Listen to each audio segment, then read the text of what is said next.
J'espère que nous allons bien par la grâce du Seigneur. Si je vais bien, aujourd'hui nous allons partager l'histoire de Daniel. Nous allons lire la Bible dans le livre de Daniel chapitre 6 jusqu'à la fin. Ici on nous relate comment Daniel a été jeté dans la fosse au lion. Mais avant tout, j'aimerais vous relater un peu les faits. Il travaillait avec les gens de ces pays parce qu'ils étaient comme des esclaves lors de la déportation d'Israël. Lorsque les enfants d'Israël ont péché contre l'Éternel, l'Éternel a commencé à les disperser un peu partout. Et Daniel s'est retrouvé dans l'Empire perse. Et là-bas, vu qu'il était de la race royale, il a trouvé aussi grâce auprès du roi Darius, il est allé travailler là-bas, dans son royaume. Et les gens qui entouraient les rois et les ministres du roi, parce qu'il est aussi des ministres du roi. Les ministres du roi ont commencé à jalouser Daniel et tout. Ils ont commencé à chercher un motif pour lui faire de choir. Mais ils n'ont trouvé aucun motif parce que Daniel, il marchait dans l'intégrité, il craignait l'Éternel. Il était vraiment un chrétien, un bon chrétien quoi. Et ils ont dit, nous pouvons chercher alors le motif dans la loi de son Dieu. Nous allons créer un édit royal pour interdire à quiconque d'adresser des prières, excepté qu'au roi Darius. Et comme dans ces temps-là, il y avait les édits royaux et irrévocables, ils ont voté la loi.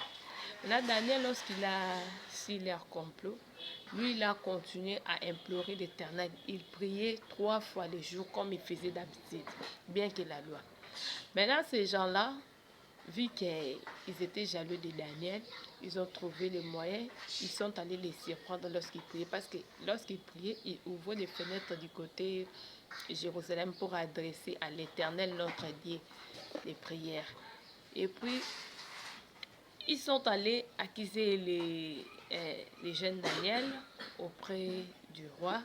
Vous voyez, le roi, tu avais interdit à quiconque d'adresser des prières à n'importe quel dieu, excepté à toi, le roi, selon la loi des Mèdes et des Perses.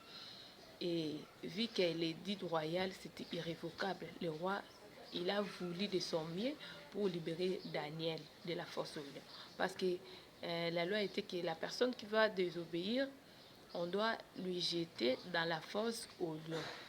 Et le roi, vu qu'il aimait Daniel, vu son intégrité, vu sa façon de travailler, il n'a pas voulu qu'on jette Daniel dans la fosse au lion. Malheureusement pour lui, la loi pesait. La loi pesait contre lui-même, le roi. Bon, lorsque le roi a pris Daniel, il a dit, les dieux là que toi tu sers avec persévérance, qui te délivre de la force au lion. On a pris Daniel, on a jeté Daniel dans la fosse au lion. Et à l'époque, là, les lions, ils avaient vraiment faim. Ils ont fait des jours, ils ne mangeaient pas. On a jeté Daniel dans la fosse au lion. On a dit, les dieux que tu sers avec persévérance, qui te délivrent de ces lions. Et on l'a jeté. Nous sommes de la race de Daniel. Nous sommes déjà jetés dans la fosse au lion. Nous sommes là. Mais les lions ne vont pas nous mordre parce que les dieux que nous servons avec persévérance, nuit et jour, ils ne laissent jamais ses enfants. Peu importe ta situation, peu importe ce que tu es en train de passer, peu importe, tu es déjà dans la force, bien sûr. Mais notre Dieu, il ne mange jamais, il n'échoue jamais, il ne recule jamais devant un combat. Et c'est Dieu-là que Daniel servait avec persévérance parce qu'il a voulu honorer le nom de notre Dieu. Dieu aussi l'a honoré. Le roi, ce jour-là, il ne s'est pas endormi. Il a fait des cauchemars, des insomnies. Il n'a pas voulu même prendre des concubines comme il avait l'habitude de prendre.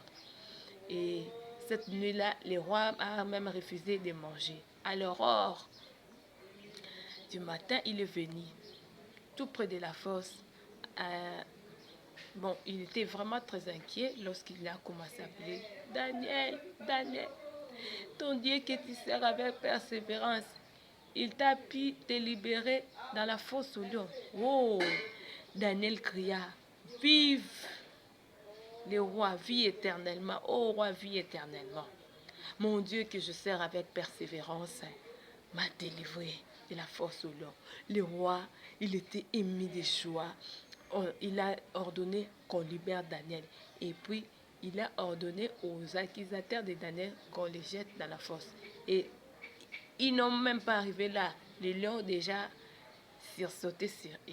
Vous voyez, le Dieu là que nous servons avec persévérance, il ne laisse jamais ses enfants. Il ne laisse jamais ses enfants. Peu importe, tu es déjà tombé, tu es dans la force. Il ne faut pas dire que pour moi c'est fini, la maladie ici, la situation ici, la pauvreté.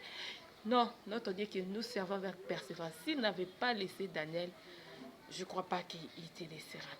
S'il avait sauvé Daniel dans la fosse au lion, s'il a sauvé les trois Hébreux dans la fosse au lion, il te sauvera aussi. Que Dieu vous bénisse, partagez ces vidéos, c'est pour édifier les peuples de Dieu. Sur les réseaux, on ne peut pas seulement voir des bêtises, suivre des futilités. Nous pouvons aussi évangéliser et puis gagner des âmes pour notre Dieu. Que Dieu nous bénisse. Amen.